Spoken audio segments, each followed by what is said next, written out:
Hello guys, മീൻ പിടിക്കാൻ അറിയാത്ത കുറച്ച് പേര് മീൻ പിടിക്കാൻ പോയാൽ അതെങ്ങനെ ഇരിക്കുമെന്ന് നമുക്കിപ്പോൾ കാണാം. വൈകുന്നേരം ആയപ്പോഴത്തേക്കും ചുമ്മാ മീൻ പിടിക്കാൻ എന്തെങ്കിലുമൊക്കെ ചെയ്യാമെന്ന് വെച്ചപ്പോൾ നമ്മൾ മീൻ പിടിക്കാൻ ഇറങ്ങാമെന്ന് വിചാരിച്ചിട്ട്, അപ്പോൾ നിങ്ങൾ വിചാരിക്കും ഞങ്ങൾക്ക് കാര്യമായ പരിചയം ഉണ്ടെന്നില്ല. ഞാൻ ആദ്യമായിട്ടാണ് മീൻ പിടിക്കാൻ പോകുന്നത്.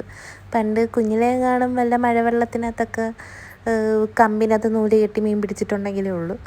അങ്ങനെ നമ്മൾ ബീച്ചിലോട്ടൊക്കെ പോയി. പക്ഷേ ചേട്ടൻ്റെ ഫ്രണ്ടും ഉണ്ടായിരുന്നു. പുള്ളിക്കാരൻ മുന്നേ വന്ന് എന്തോ ഒരു മീൻ പിടിച്ചിട്ട് ഒരു മീനെ കണ്ടോ ഭാഗ്യവശാൽ കിട്ടി. അങ്ങനെ ഞങ്ങൾ ചൂണ്ടയൊക്കെ എടുത്തു. മുന്നേ പോയപ്പം മേടിച്ച കൊഞ്ച് ഇപ്രാവശ്യം നമ്മൾ ഫ്രീസ് ചെയ്ത് വെച്ചിട്ടുണ്ടായിരുന്നു. അപ്പോൾ അതിട്ടിട്ടാണ്.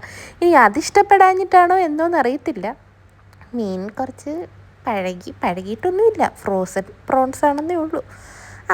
അപ്പോൾ നമ്മൾ അതൊക്കെ എടുത്ത് ചൂണ്ടയിലൊക്കെ കൊരുത്ത് കട്ട് ചെയ്ത് ചേർത്ത് എന്തോ ആക്കണമായിരുന്നെന്ന് തോന്നുന്നു. അങ്ങനെ എന്തോ കൊടുത്തു. എനിക്കിതിനെപ്പറ്റി വലിയ ശാസ്ത്രീയ വശമൊന്നുമില്ല. മീൻ നന്നായിട്ട് പിടിക്കുന്ന ആൾക്കാർ ഇത് കണ്ടു കഴിഞ്ഞാൽ ദയവ് ചെയ്ത് മനസ്സിലാക്കുക. ഒന്നും അറിയാത്ത കുറച്ച് പേര് മീൻ പിടിച്ചു, അങ്ങനെ ചിന്തിച്ചാൽ മതി. അങ്ങനെ നമ്മൾ മീൻ പിടിക്കാൻ ഇട്ട് നോക്കി, അവസാനം ഒന്നും കിട്ടിയില്ല. അപ്പോൾ എൻ്റെ ആത്മവിശ്വാസത്തിൽ ഞാൻ ജെമിനി നോക്കിയപ്പോൾ കുറച്ച് ശാന്തമായ സ്ഥലത്ത് പോയാൽ മീൻ കിട്ടുമെന്ന് വിചാരിച്ച് ചെന്നതാണ്. അവസാനം ചൂണ്ട കുടുങ്ങി, ഞങ്ങൾ മീൻ പിടുത്തം നിർത്തി.